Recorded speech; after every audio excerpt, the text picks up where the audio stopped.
நீங்க உங்க பிள்ளைக்கு நாள் குறிக்கிறீங்க. கர்த்தர் உங்க பிள்ளைக்கு வந்து நீடித்த ஆயுசை வச்சிருக்கிறாரு. கர்த்தர் உங்க பிள்ளைக்கு அவர் திட்டம் வச்சிருக்கிறாரு. பாஸ்டர், நாங்க 3 வருஷம் கழிச்சு நாங்க பிள்ளை பெற்றுக்கலாம்னு சொல்லி பிளான் பண்ணோம். திடீர்னு கர்ப்பம் தரிச்சிட்டேன். எங்க வீட்டில் சொல்றாங்க கலைச்சிரு.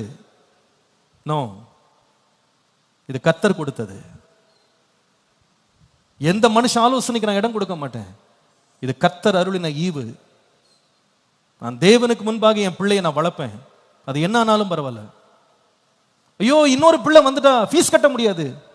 உனக்கு சாப்பாடு போடுறாரு ஆண்டவர், என் பிள்ளைக்கு சாப்பாடு போட மாட்டாரா? பிள்ளைய வளர்க்க மாட்டாரா? என்னங்க இது? என் பிள்ளைய வந்து இன்னைக்கு ஒரு பேரண்ட் என்கிட்ட சொல்றாங்க, பாஸ்டர் அடுத்த பிள்ளை பிரெக்னென்ட் ஆயிடுமோன்னு பயமா இருக்கேன். என்னமான்னு கேட்டா, என் பிள்ளைக்கு நல்ல எஜுகேஷன் கொடுக்கணும்னு நினைக்கிறேன் பாஸ்டர்.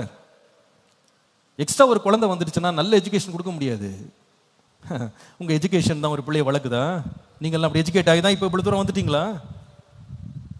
இதுக்கு ஒரு காரணம். இன்னும் சில பேர் ஏற்கனவே எனக்கு 3 குழந்தை இருக்கு, 4வது ஒரு குழந்தை பிறந்துடுச்சு, உண்டாயிடுச்சு, இப்போ வெளியே பிறந்துச்சுன்னா ஒரே வெக்க அவமானமா போட எல்லாம் சிரிக்கிறாங்க. உனக்கு 40 வயசு ஆச்சு, இப்போ இதுக்கு உனக்கு குழந்தை, சிரிக்கிறாங்க எல்லாம். அதனால உலகம் சிரிக்குதான். அந்த சிரிப்பை நிறுத்திருக்கு குழந்தைய அழ வைக்கிறாங்க. பிறக்காத ஒரு குழந்தைய கொல்றாங்க. நீ யாரப்பா? நீ யார்? உலகம் சிரிக்கிறாங்கன்னு சொல்லிட்டு குழந்தையை கொல்லுவதற்கு உனக்கு எந்த அதிகாரமும் கிடையாது. கொடுத்தது கர்த்தர். அந்த பிள்ளைக்கு பேர் இல்லை, அந்த பிள்ளைக்கு ஒரு ரூபம் இல்லைன்னு நினைச்சிட்டு இருக்கீங்களா? என்னுடைய அணுக்கள் ஒவ்வொன்றையும் எண்ணி வைத்திருக்கிறார் கர்த்தர். அவருடைய கரம் என்னை உருவாக்கினது. என் தாயின் கருவில் நான் உருவானது முதல் என்னை நேர்த்தியாக என்னை கர்த்தர் உருவாக்கினார். அதை அழிப்பதற்கு எனக்கு எந்த உரிமையும் கிடையாது.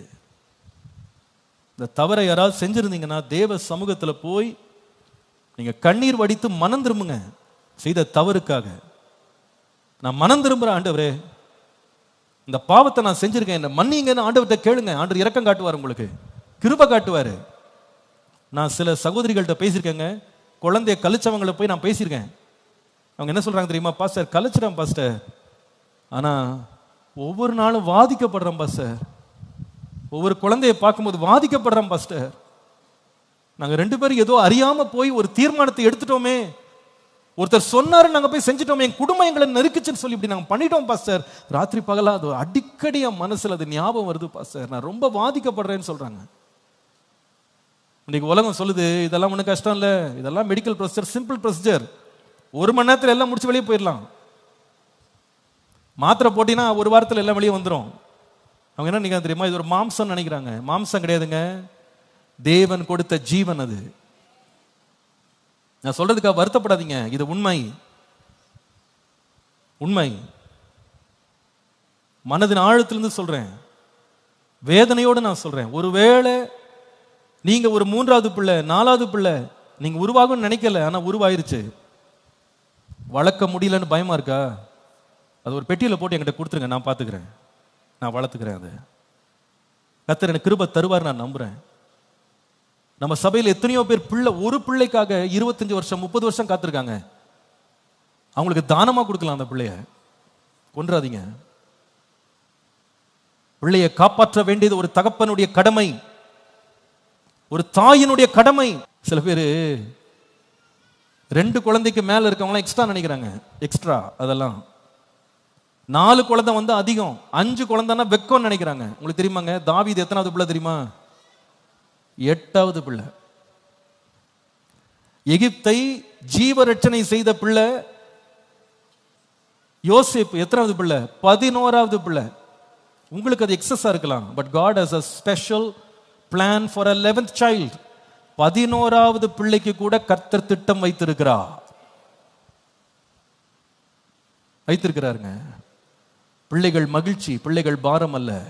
உலக வழக்கத்தை பார்த்துட்டு, உலகம் போகிற போக்க பார்த்துட்டு, ஒரு தேவனுடைய பிள்ளை, கர்த்தரோடு உடன்படிக்கை பண்ண ஒரு விசுவாசி, இந்த தவறை நீங்க செய்யாதீங்க.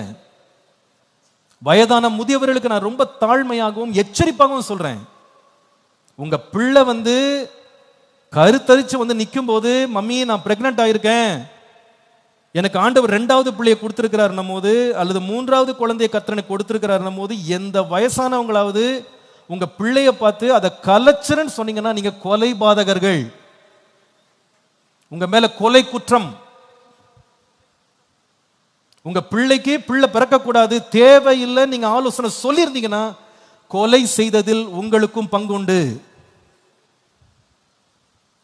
நீங்க யாருங்க சொல்றதுக்கு ஒரு பிள்ளைய உயிர் வாழக்கூடாதுன்னு? உங்களுக்கு எந்த உரிமையும் கிடையாது. அந்த உரிமையை கர்த்தர் உங்கள்கிட்ட கொடுக்கல. அந்த உரிமை கர்த்தர்ட்ட இருக்கு. இன்னைக்கு சில பேர், உனக்கு எதுக்கு 2வது குழந்தை, உனக்கு எதுக்கு 3வது குழந்தை, உனக்கு எதுக்கு 4வது, வெக்கமா இல்லையா உனக்கு 4வது குழந்தை 40 வயசுல வச்சிருக்க, அதை கழிச்சு போடாத.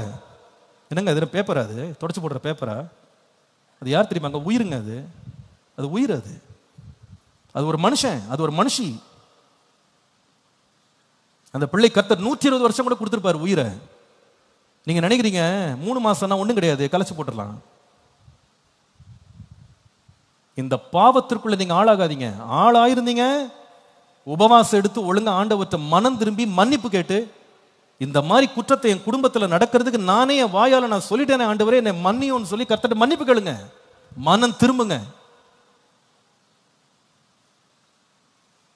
தீங்கு வருங்க, தீங்கு வரும். ஒரு பெற்றோர் யார்? மறைக்கிறேன், ஒழிக்கிறேன், பாதுகாக்கிறேன் என் பிள்ளைய. என் உயிருக்கு ஆபத்து வந்தா கூட பரவாயில்ல, என் பிள்ளை சாகக்கூடாது. என்னால இயன்ற மட்டும் மறைக்கிறேன்.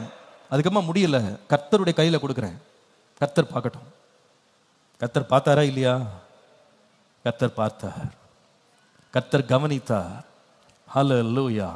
உங்க பிள்ளையை குறித்து கர்த்தர் என்ன சித்த வச்சிருக்க உங்களுக்கு தெரியாதுங்க. ஏங்க, நீங்க படிக்க வைக்க முடியல, உங்க பிள்ளைய கல்யாணம் கட்டி கொடுக்க வைக்க முடியல, நீங்க பிளான் பண்றீங்க. அந்த பிள்ளைக்கு 3 மாசம் இருக்கும்போது, 3 மாசம் கருவா இருக்கும்போது நீங்க பிளான் பண்றீங்க. அந்த பிள்ளைக்கு கல்யாண வயசு வரும்போது நீங்க உயிரோடு இருப்பீங்களா உங்களுக்கு தெரியாது. நீங்க என்னங்க டிசைட் பண்றது? நீங்க என்ன டிசைட் பண்றது? பிள்ளைக்கு ஜீவனை கொடுத்தவர் கர்த்தர், அந்த பிள்ளைக்கு திட்டமிடுகிறவர் கர்த்தர். ஹல்லேலூயா. அன்றைக்கு மோசே 120 வயதுல மலை மேல ஏறினாங்க மரிக்கிறதுக்காக. அவங்க அப்பா கூட இல்லை, அவங்க அம்மா கூட இல்லை. நினைச்சு பார்த்துருப்பாங்களா, என் பிள்ளை இத்தனை லட்சம் பேரை உயிரோடு காப்பாற்றுகிறவனா இவன் வரப்போறான்னு நம்ம நினைச்சிருப்பாங்களா? அவங்களுக்கு தெரியாது. தேவ தரிசனம் ஒன்றும் கிடைக்கல. அன்றைக்கு சிம்சோன் பிறக்கிறதுக்கு முன்னாடி தேவதூதன் வந்து பேசினது போல மோசேயின் பெற்றோர்கிட்ட ஆண்டவர் பேசல. எலிசபெத் சகரியாட்ட ஆண்டவர் வந்து தேவதூதனை அனுப்பி யோவான் ஸ்நானகனை குறித்து எப்படி இருப்பான்னு சொல்லி ஆண்டவர் வெளிப்படுத்தல. மரியாள் இடத்துல தோன்றிய தேவதூதன் மோசேயினுடைய பெற்றோருக்கு வந்து தாம் பிள்ளை எப்படி இருப்பான் என்று வெளிப்படுத்தல் கொடுக்கல. ஆனா பெற்றோருக்கு உத்தரவாதம் அறிந்திருந்தாங்க. உங்க பிள்ளைய பற்றி உங்களுக்கு என்ன செய்யணும் உங்களுக்கு தெரியாம இருக்கலாம். உங்களுக்கு தெரியாம இருக்கிறதுக்காக கர்த்தருக்கு தெரியாதுன்னு நினைச்சிடாதீங்க. கர்த்தர் ஒரு திட்டம் வைத்திருக்கிறார். இன்னைக்கு நம்ம ஒவ்வொருத்தரும் உட்கார்ந்து இருக்கிறோம்னா அதுக்கு அர்த்தம் என்ன தெரியுமாங்க? கர்த்தர் நம்முடைய பெற்றோரை கொண்டு நம்மை உயிரோடு காப்பாற்றினதற்காக கர்த்தரை ஸ்தோத்திரம் பண்ணுவோம். ஹல்லேலூயா.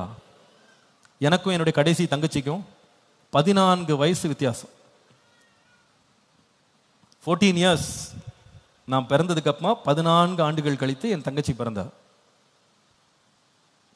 எங்க அப்பா அம்மா வெக்கப்படலை. என் தம்பி ஜோயல் வந்து நான் பிறந்ததுக்கு அப்புறமா 7 வருஷம் கழிச்சு பிறந்தான். எங்க அப்பா அம்மா வெக்கப்படலை.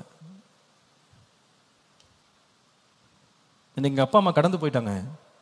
அவங்க பெற்ற பிள்ளைகள் இன்றைக்கு ஆசீர்வாதமா இருக்கிறாங்க.